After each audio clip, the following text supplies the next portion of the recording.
Welcome to the Nerd on Nerd podcast with me, Jack Hempster. And me, Liam Underwood. Hi Liam, how are you doing? Well, pleased you asked, because now it's time for my favourite part of the show, catching up with Jack and Liam. Hey. So, to answer your question, I'm doing good. How are you? I'm also good. I've, not been up to much. Yeah, you haven't had an action-packed week? No. I'm going to be honest, my week has been very... it was a lot of working late, because I had a project that I had to get finished. Yeah. So, I do not have an interesting week to report back, I'm afraid. But that's part of the show, Liam, is we give the listeners a little glimpse into our lives. Yeah, well, the glimpse into my life last week was it was a lot of long working hours. Well, how exciting. But I'll tell you what, did I celebrate on the weekend? What did you do on the weekend? Went to the cinema. How many times did you go to the cinema? Since we've last spoken, 3 times. So once the weekend before last... Yep. And then twice over this weekend. Okay, well, that's pretty impressive. Well, one of my resolutions is to try and make the effort to go to the cinema more. Yeah, which you should do, because watching a film in the cinema is incredible. It's not, though. Why? It's just, there are people there. Yeah, but the actual film itself is... So I went to see a movie by myself last night, and I had to sit next to a complete dickhead who answered his phone during the movie. No. Yes. What did you do? Tutted. Did you say anything? No, I just tutted. I can't... he was bigger than me. I couldn't say something. You 100% could. No, he was he was proper, what's the polite word? He was the sort of person who, if you saw him on the street, you would probably cross the road to avoid him so you didn't get glassed. Right, okay. He was one of those that... And, again, I don't mean to sound snobby... completely clad in a tracksuit. As a kid, I used to just wear a tracksuit, so... Yeah, you grow out of it. I did grow out of it. When you're late teens, early 20s, you stop doing that, especially when you're going to the fucking cinema. How old was this gentleman? If I had to guess, late teens, early 20s. What? Well, that's okay. It's really not. It's not. I sound like I'm defending the guy, but he's an absolute dickhead for answering his phone. Not only that, right? But, I'm sorry, there's a kind of... There's almost... It's not a rule so much, but just a politeness. When you're at the cinema and you have popcorn, yeah? Yep. It's inevitable there's going to be some rustling, especially at Cineworld, because for some reason, they don't give you a box, they just give you a paper bag with the popcorn in. Oh, right, Jesus. So there's inevitably going to be some rustling. What you don't fucking do, when you get to the bottom, is tip the whole fucking bag into your mouth and shake it, while the film is on. So... This is the sort of fucking degenerates that I have to deal with when I go to the cinema, which is what initially put me off of going to the cinema for many, many years. I mean, that's fair. I understand. And in a similar vein, Liam, I also went to the cinema this weekend. Yeah. Right? And your story has reminded me of this. I don't know why I'd forgotten. Okay. I have never been as furious at a cinema as I was on Saturday. We were sitting it was me and one friend. Yeah. We were sitting 2 rows back from this group of teenagers. Was it a date, perhaps? No, this is one of my male friends who I just go to the cinema with. So for those listeners who are listening and, are eager to find out what's going on in Jack's dating life, this wasn't a date. No. Okay. No, it wasn't. Right. Anyway... I'm just saying, that might be disappointing for some, but also might give others a glimmer of hope. Please stop trying to pimp me out to the listeners. You know who you are. Continue. So we're sitting 2 rows back from this group of, I think it must have been about 8 teenagers. They looked like it was the new Tarantino movie, Hateful Eight. We'll get there. You had to be 18 to get in there, right? Yeah. So they must have been 18, but they looked like they had just turned 18. Okay. So already I was like, oh, okay, I feel like this isn't going to be your type of movie. You've come because you're like, Tarantino does blood and gore. And I was like, but you're not going to get any of the other stuff he does. You're just going to be expecting action, right? Yeah. I think that's a fair assumption to make of them. Yeah, sure. Without knowing any of them, yeah, that's a fair assumption. Yeah, exactly. Well, one of them, yeah. Right, on the far right, he had the most irritating habit I've ever seen in a cinema, which is he would loudly talk to his friend during all the quiet parts of the film. Oh, that's not good. So that's already I'm like, okay, you're getting on my nerves. He'd turn around, he'd say something quite loudly, his friend would quietly chuckle, he would laugh. You'd be like, oh, just shut the fuck up. Yeah. Then he started whispering when there were action scenes. Now, you know, I'm not being one to judge here, but if you're already... He knows how to whisper. He's established that with the whispering. So why was he not doing it? Wow. So, did you say anything? I am like you. I can't deal with social interactions in the real world. Yeah. I can barely talk to you on here. Yeah. So I didn't say anything. I just kept looking at my friend who was laughing at how angry I was. He said he'd never seen me that angry in a cinema. And were you kind of looking at him being like, look, you can see I'm fucking angry, but I'm trusting you to kind of be the one here to deal with this situation socially? No. I wasn't looking with any expectation of you should say something. Is your friend also like you when it comes to... No, he has said to people in cinemas before to keep it down. Okay. But that was to a drunk guy that was sitting right behind us, which if anything, was braver than... Yeah, because that's the thing. I'm not sure... One, I'm not sure what to say, and two, I very much don't like speaking in the cinema because it's just not on. It's not a cool thing to do. See, I don't have an issue with it if you're telling someone to be quiet. If I hear someone in the cinema go, shh, or keep it down, or whatever, I'm like, yeah, fair enough. You're standing up for our right. No, I get that. For me... It makes me nervous, the thought of having to speak when the movie is on. I just don't like that thought. And also, I just don't know what to... I know that you should say just something, you know, pretty simple, like, keep it down, or, you know, come on. But, again, it comes back to, I feel like I have the voice where I can't get away with saying something like that without it coming across wrong, and then, no doubt, they would get aggressive or defensive, and I don't want to get into an argument while there's a movie on, because I just want to watch the movie, you know? Yeah. So I had a similar issue, or I have a similar issue, in that my problem isn't that I couldn't sound sincere. My issue is that I have a tendency to get angry. Yeah. And not think through what I'm going to say. So luckily my social awkwardness usually sort of cancels that out. So I'll be like, oh, I should just shout at this dude, tell him to shut the fuck up, get in a fist fight. And then I'm like, I don't want to get in a fist fight because I'm socially awkward. Then sort of 10 minutes later... the normal brain kicks back in and goes, also, you're the one in the wrong if you go over and punch someone. Yeah. So, you know, I'm sort of lucky in that. But so I had about 20 minutes of the film sort of interspersed throughout the film where I was just sitting there going, I'm going to lob something at this kid. I'm going to go over there and I'm going to say something. And all the situations in my head, I was like, the only reason I didn't do it was I was like, if he turns around and is like, no, what are you going to do about it? Then I'll feel awkward because I, like you, wouldn't want to carry on speaking through the film. Exactly, and that's the issue, I think, is I would be worried that they would retort somehow. Yes, and then suddenly you're like, oh, now I've become... If I just tell them to shush, that's fine. Yeah. If I'm having a discussion with them about why they should shush, everyone's going to turn around and be like, you shush. Exactly. Yeah. It's one of those things where it's a no-win situation almost. Except, obviously, if you say shush and then they do shush, that is a win. That's a mild win. I feel like the real win is if you say shush, they shush, and then everyone in the cinema cheers you. Yeah, that would be good. And then as you leave, they carry you out on their shoulders, and that kid has to leave with his head down. And people throw popcorn at him as he's leaving. Yeah, women run up to you and they say, you're a hero. What you did in there, I've never witnessed before. Exactly. Yeah, so I mean... So out of the 3 times I went to cinema recently, that has been my only, annoying experience. Yeah. But I'm trying to not let that put me off of going back. No, it shouldn't. It's so rare for it to be... Like, someone answering their phone in the cinema, that's crazy. That's that's full on...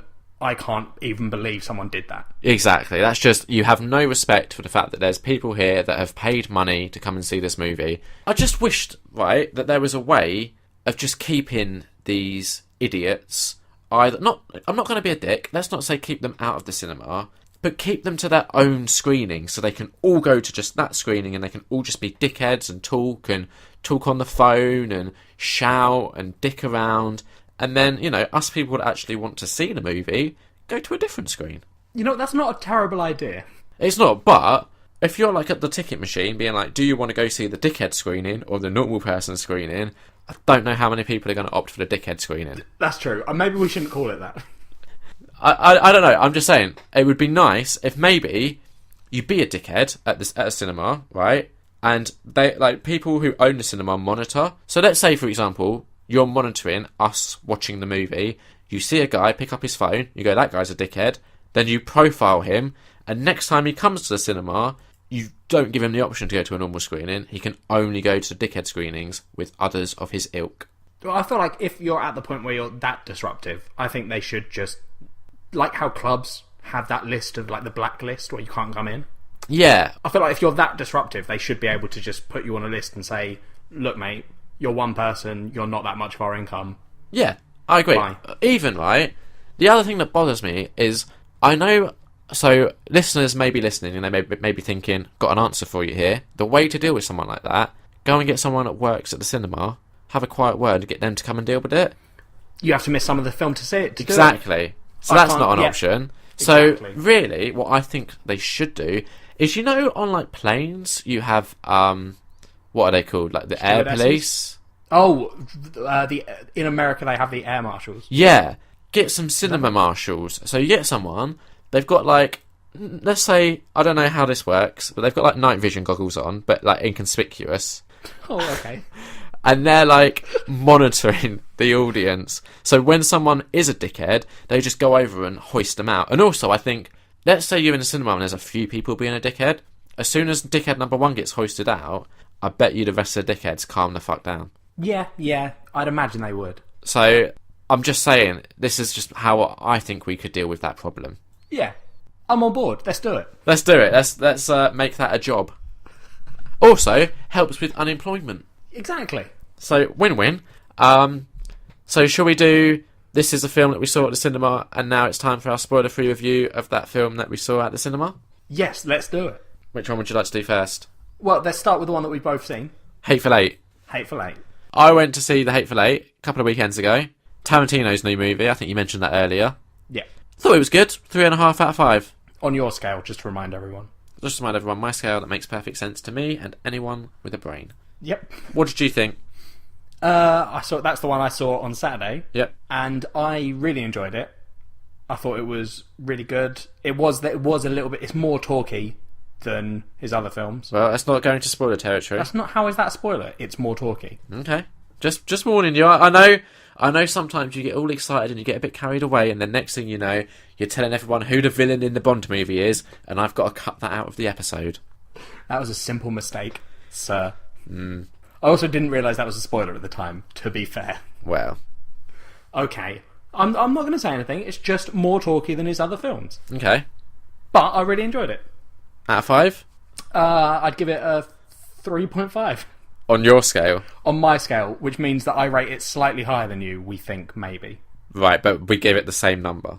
We've given it the same number, but on my scale, it's higher up than the equivalent of your scale. That's wrong, you realise. What we need is a unified rating system. But wait, what you're not understanding, okay, is you're saying it's slightly higher up on your scale. That doesn't make sense. No, it does, because 2.5 is the midpoint of my scale. Okay. 3 was the midpoint of yours. Alright, so when you give something a 3.5, you're saying that you liked it... On your scale, on your scale, I give it a 4. Yeah. On my scale, I give it a reasonable 3.5. Okay, but on my scale, I give it a 3.5. Which on my scale would be a 3.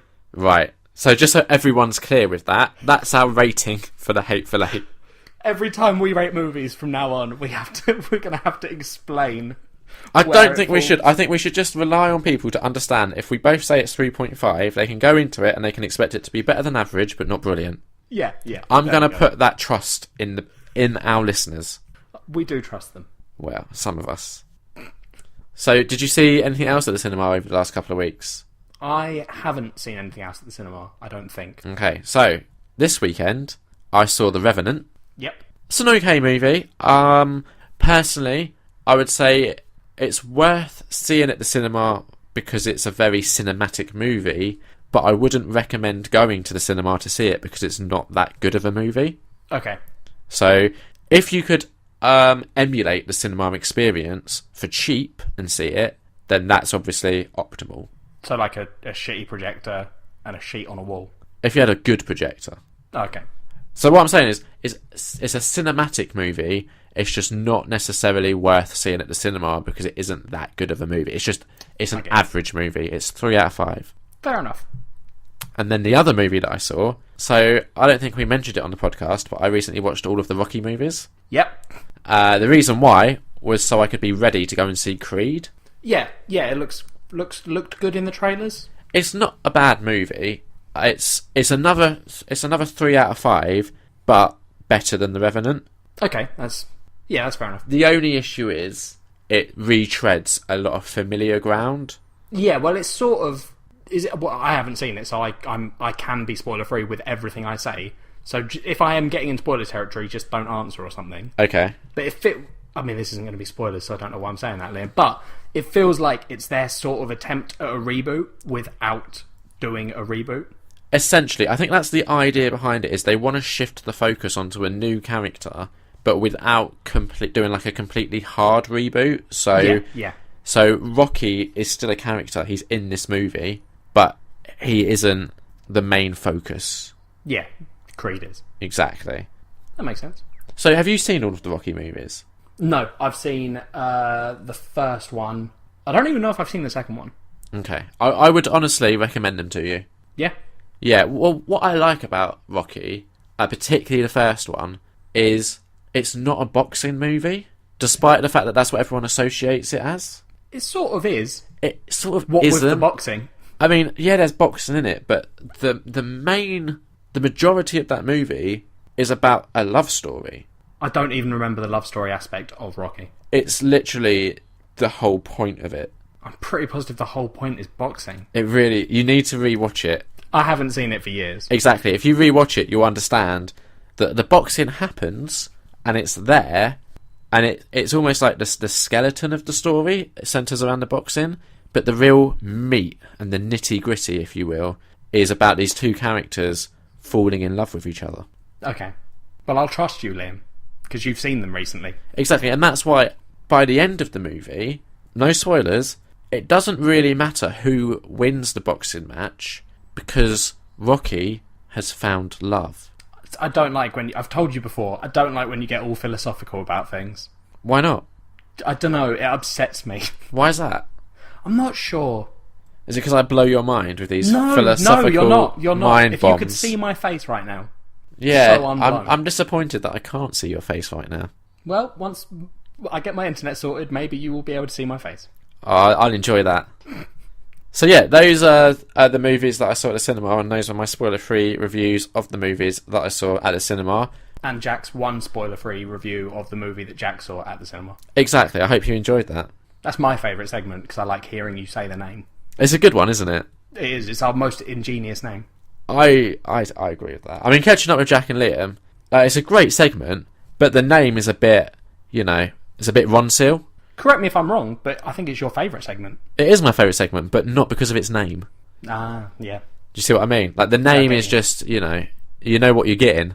Whereas Jack and Liam's spoiler-free review of the film they saw at the cinema, that is a mystery until you get into it. It's like a Kinder Egg toy. Exactly. And even culture swap, I mean, what does that mean? Yeah. Just doesn't make sense. Moving on! Well, moving on to culture swap, maybe? No. No? No. Jack has things he wants to talk about. That's alright, Jack's got things he wants to talk about, so let's shut the fuck up and listen to Jack talk about those things. So, our new favourite segment of the show, Jack's got stuff he wants to say, everyone stop and listen. It sounds like I'm about to rant at everyone and sort of go into some appeal or something. I think that's what we're expecting. Well, did you, what were your opinions on the original Cloverfield movie? I like it. It gets a bad rep. Yeah, it does, and I don't know why, because I've got a few friends that we super enjoyed it and loved that movie. Yeah, it's good. It's one of the first movies that really kind of started pushing found footage. Like, obviously, I think it was like 9 years before that we had the Blair Witch, which is the found footage movie. That is. Even though we had found footage before the Blair Witch, of course. Yeah. With a movie like Cannibal Holocaust, for example. Mm-hmm. But I think Cloverfield is where Cloverfield almost gave it a resurgence, shall we say? It was the start of that next wave. Right? Exactly. That's what I'm trying to say. Yeah. Too many films came out after that were shaky cam, hand cam, and then everyone goes, "Oh, Cloverfield's just one of those hand cam films," and you're like, "No, they were doing it just before that started." Exactly. So that annoys me that people say that, but still, it has a good mystery to it. Not only did I like the movie, but I liked the build-up to the movie. Yes, were you aware of the ARG, or augmented reality game that was going on with the movie release? I was aware of it, but I didn't partake in it. See, we didn't really, but we did sort of, after the movie especially, we went back and found a lot of that stuff, and we're looking at the sites and being like, oh, this is cool that they did this. Exactly. Yeah, and I like that. So, imagine my surprise this morning when I see that a trailer has been released for a sequel to Cloverfield. Which, the fact that in this day and age, they could put a movie into production, film it, cut together a trailer, and then just drop that trailer with no one knowing, because it came out of nowhere, really. Yeah, it did. How they did that in this day and age, where we know what Marvel movies are coming out in the fucking year 2020. Exactly. Like, that's mental. Yeah, now it is J.J. Abrams again, and he is good at doing that, keeping things under wraps. Yeah, was he kind of maybe using Star Wars as a buffer for this, that's perhaps? That's one of the things people are sort of surprised. We don't know how involved he is with the new Cloverfield movie. Yeah, because he's just got a producer credit, hasn't he? Yeah, exactly. Yeah. But, it's still impressive. But yeah, of course. So I'm excited seeing this trailer. The trailer's really good. I reckon everyone should go watch it. It looks like it's going to be an interesting film. Yeah, I really liked the music that they used in the trailer. Yeah, the music is really well done. And it's one of those trailers that I adore, where it doesn't give you really any information about the plot of the movie. No, you see things that we know will happen in the film now. Yeah, but then out of context. Yeah, exactly. So I then, after seeing this, I was like, oh my goodness, how did I not know this was happening? So I did a little bit of research. And this is where things started to break down a little bit. Okay. And I've become a little bit worried. Okay. So the first thing I found was an article which was based off of a Reddit post, which, so already this is spurious, like, we don't know how reliable this source is. But they were saying that apparently this film has been in production for 6 years or something. It's got a $5 million budget, which is like Cloverfield had $25 million. So it's less than Cloverfield, which, that's not an issue. You can make a good movie with not much money. But then they were saying that this film had been written and sort of made under a different name.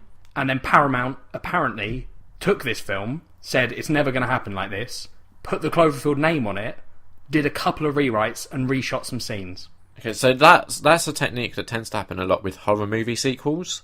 Yeah. It's a different film, but we can make it work, sort of thing. Yeah, like Saw 2, for example. Really? Yeah. Didn't know that. That makes sense, because it's a very different film, isn't it? That's the one in the house, right? Yeah, exactly. Okay. See, so I get that. My issue is that one of the good things about Cloverfield was the sort of story and the mythology that was going on around it. Yes. So if this is a different film, which we don't, again, we don't know for sure it is. Yeah. That worries me that it might not be that Cloverfield-y, if that makes sense. No, that does make sense, and I get why you're worried about that. And I think that's the thing with the trailer, is the trailer doesn't really give you a very strong Cloverfield vibe. I didn't realise it was a Cloverfield sequel till I looked it up, because I saw the name and was like, that can't be a mistake. They have a bit where the name Cloverfield faded in first, and I was like, this can't be a sequel to that. So that's made me a little bit worried. But the thing is, it has John Goodman in it, who I love the guy. Yeah, he's good. Like, have you ever seen Coyote Ugly? I have not. It's a bit of a chick flick, but he's in it, and he's an absolute highlight, in all honesty. Fair enough. And it also has Mary Elizabeth Winstead. Yeah, well, there's 3 actors that we see in the trailer, so I can figure out who that one is. Yeah, well, you maybe will know her from Scott Pilgrim vs. the World. Oh, now that you say that, yeah. Exactly. And again, I love her. I love seeing her in things. Yeah. The thing is, it could be even the only problem I'll have is because it looks like it's going to be a good film. I would have seen this film if it wasn't Cloverfield branded. Yeah. That's where it worries me, is the fact that it looks like it could be a good film. I'm worried that by tacking it on, if this is what's happening, I'm worried that will ruin it, that they've made it Cloverfield and trying to set it in that universe. Yeah, they're trying to almost sort of they're trying to fit a square peg into a round hole, if you will. Yeah. Which, again, we don't know that for sure. This is a Reddit post. Don't trust the internet. Yeah, I mean, you are taking a lot from one Reddit post. Well, yeah, it just sounded very convincing. The guy seemed to know a fair amount. But then I was like, right? Because they were saying one of their sort of arguments and evidence was that it had 2 different names. Okay. But they do that with films when they don't want to reveal the name. Yes. Because it's a secret. Yeah, exactly. That made me be like, well, maybe it has always been Cloverfield, you know. It's hard to tell at this point. Yeah, I think at some point, the director or something needs to come out and say, look, this is a Cloverfield sequel. It was always intended as a Cloverfield sequel. Don't believe everything you read on fucking Reddit. Yeah, yeah. And I think once that happens, you'll maybe have your mind a bit more at ease. Exactly. That's what I'm hoping will happen. That is my dream scenario. Yeah, actually, Cloverfield was one of the few films that I saw in the cinema back in the past. Did you get motion sickness? I did not. Neither did I. No, I don't understand people that did. A lot of people did. Yeah, I don't get that. Just man the fuck up. It's just a movie. I don't think motion sickness isn't not being a man, Liam. You're also the guy that sat next to a guy who talked on his phone in a cinema and didn't say anything. Yeah. But I didn't get motion sickness. That's true. Just got annoyed. But no, I mean, you know, for me, I had no issues with the way it was filmed. And also, I think it's worth noting, this isn't filmed like that. No, yeah, it's not a handycam film. Yeah, which is interesting because they tried to do... so, are you familiar with the Spanish zombie film Wreck? Yes, I am. So, did you know that there's 4 sequels, well, 3 sequels to it? Yes, I've seen Wreck 2, I believe, but okay. I don't think I've seen the others. So, both Wreck and Wreck 2 are shot with the Handycam style. Yep.